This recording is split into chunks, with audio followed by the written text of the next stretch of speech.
done with dating forever now? Well, as Billie Holiday says, you don't know what love is until you've learned the meaning of the blues. So, now I've had the blues. Let me see if I can get back to the loving.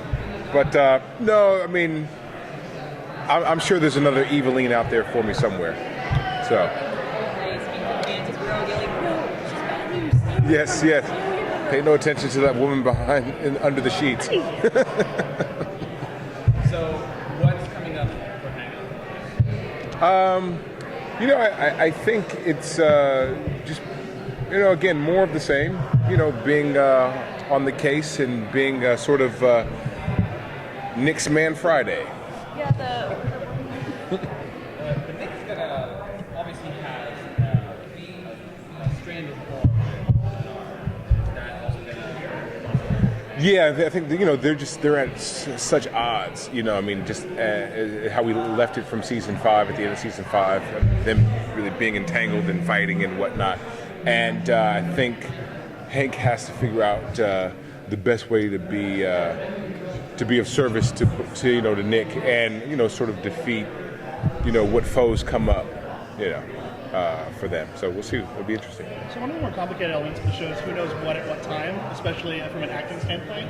So for you and your shaping of your character, how do you mentally get in your role of, okay, I know this as a human being, but as the character I don't, or the person I'm working with in this scene doesn't. How do you do that?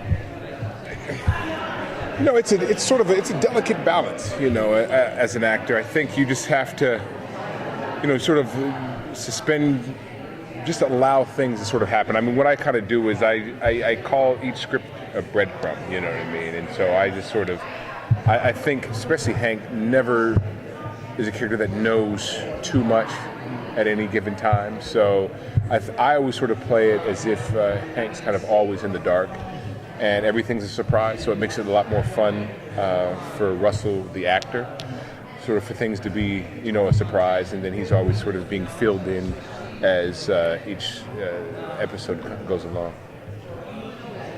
Seems like the police station is going to be a lot different now. We're not sure how it's going to shake out, but we don't have the captain there anymore. Well, we don't have the captain, and I think there's a question of how much longer will Nick and or Hank sort of be on the force, I think. The other thing that's sort of coming is, Portland's become a dangerous place for everybody. And so I think it's the question, how long will they be on the force, and then how long will they remain in Portland? I think that question will come up for, both those questions will come up for both of them, because I think they're being compromised in a lot of ways. How do you think the fact that you guys have 13 episodes focused on this time, how's that going to affect the storyline? We'll have to be expedited. I think, just a lot more, in a smaller number of episodes. But the thing is, I think we'll get a little. I don't know. I don't think that'll be the end. We'll see. It'll be interesting to see how it plays out. But the creators, I think they have a lot of tricks up their sleeve as to what they want to do and how they want to potentially end the series. So it'll be interesting to see what happens.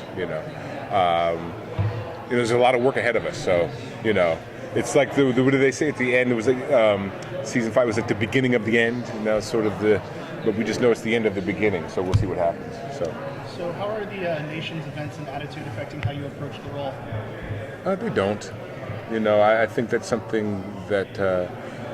As an actor, as a socially conscious human being, you sort of just keep with you, and you're just aware of. But it's not something that Hank can comment on because it's not in the script. I think you'd be trying to put a square peg into a round hole if you did that, and it'll sort of make things a little uneven. You know what I mean? So we are in a. I don't really think the show has really taken on sort of present day issues, so to speak. You know what I mean? We sort of dealt with elements of the past, but it's a show of make believe.